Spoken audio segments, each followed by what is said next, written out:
主要是刚好顺路才收到了钱，结果我的摄影师就把手伸了过来，哎，这下又无精打采的了。那天我把挖机裸租给另外一个大叔，那位大叔他把他家的活干完之后，又给我介绍了一个活，也是他们一个寨子的，然后也在他家旁边。另一个大爷呢，叫我把挖机开到山里来，给他挖一下他家的土，还有再修一条路。我先大概进来看了一下，这个活的话不是很多，然后刚好也是顺路，我就给大爷说，拖车费就不收大爷的了，然后挖机进来还有开出去的时间，全部都要算大爷的。然后大爷很开心的笑着同意了。如果大爷单独叫挖机来给他干这一点小活的话，那么一般情况下拖车费肯定要200-300，然后的话来回还要算大爷的时间。今天的话也算顺路，帮大爷把这个活干了。大爷首先叫我来把他家这块土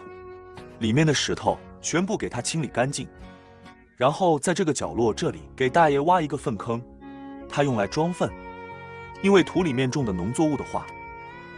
以后需要这个来当肥料灌溉一下子。土里面的石头我给大爷清理干净了以后，然后又挖好了粪坑，再把这块土给大爷用挖机给他挖松，然后大概扫平一下。确实大家不要看刚才我挖的那一点点石头，大爷一个人搞的话确实有点搞不动，因为有的石头有点大，大爷一个人在家呢也没有办法，他的孩子他们都全部出门打工去了。在这个时候，这位大娘还非常的热心，非要拿着一瓶牛奶给我的摄影师喝。当然了，我早就给摄影师打过招呼，不要乱收人家的东西，毕竟大爷大娘他们在家里面也不容易。好了，把土里的石头帮大爷清理干净以后，大爷又让我把挖机开着往另外一个山头跑。你们看大爷的活确实不是很多，但是的话就是挖机开着费行走，要走好一会儿才能到，就单独是挖机开着走路的时间都快接近了1个小时。然而干活的并干不了多久。好了，现在咱们把挖机继续往前开着走。终于走了好一会，终于到达了大爷需要开挖的这条路。我来看路的时候，大爷给我说他有一个电3轮，每次都要开到土里来拉农作物、拉庄稼回去，但是呢还有好长一截是走不通，然后电3轮来呢也没有地方好掉头。刚好他家旁边的这里呢也是一块空地，